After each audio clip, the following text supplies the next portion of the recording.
Bonjour, je suis contente de vous retrouver chez Lily. Raconte-moi une histoire. Aujourd'hui, j'ai sélectionné pour vous, particulièrement pour les petites filles, Clochette et la pierre de lune. C'est la fin de l'été dans la vallée des Fées.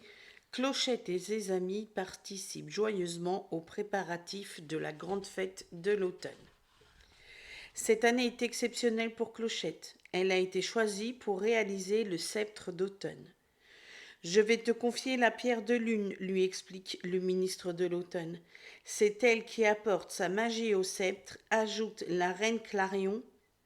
Pendant la fête, les rayons de lune traversent cette pierre extraordinaire, créant ainsi la poussière de fée. Même si la fée bricoleuse est très honorée d'avoir été choisie, elle a peur de ne pas être à la hauteur. Et si jamais je n'ai pas fini à temps demande-t-elle inquiète. Ne t'en fais pas, tu vas y arriver, l'encourage Terence, son ami. Laisse-moi t'aider. Il s'occupe du feu et du manège. Clochette sait qu'il veut bien faire, mais elle préférait être seule. Quelques jours plus tard, Clochette a terminé le sceptre. Mais la petite fée est tellement agacée par la présence de Terence qu'elle donne un coup de pied dans une boussole. En roulant, elle heurte Terence, qui laisse échapper la pierre de lune. Elle se brise en plusieurs éclats. C'est ta faute, dit Clochette. Tu es injuste. Je m'en vais, ajoute Clarence.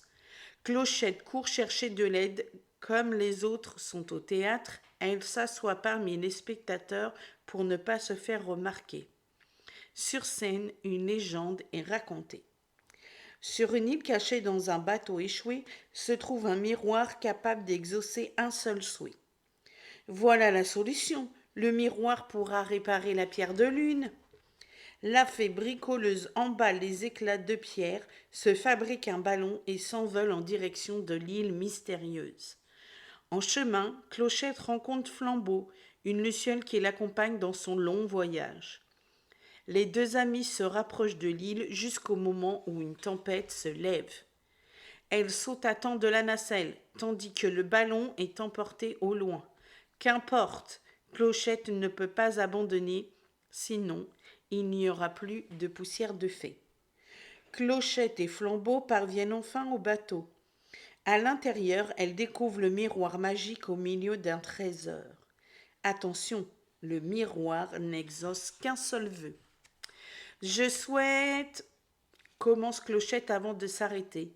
Elle n'arrive pas à se concentrer car Flambeau fait du bruit avec ses ailes. Ce que je souhaite, c'est que tu arrêtes, s'écrie la fée. Catastrophe, Clochette a gâché sa chance de réparer la pierre. Pardon, Flambeau, dit Clochette en pleurant. Tout est ma faute, si seulement Thérence était là. Soudain, il apparaît dans le reflet du miroir. Je suis là, dit Thérence. J'étais inquiet pour toi, alors je t'ai suivi.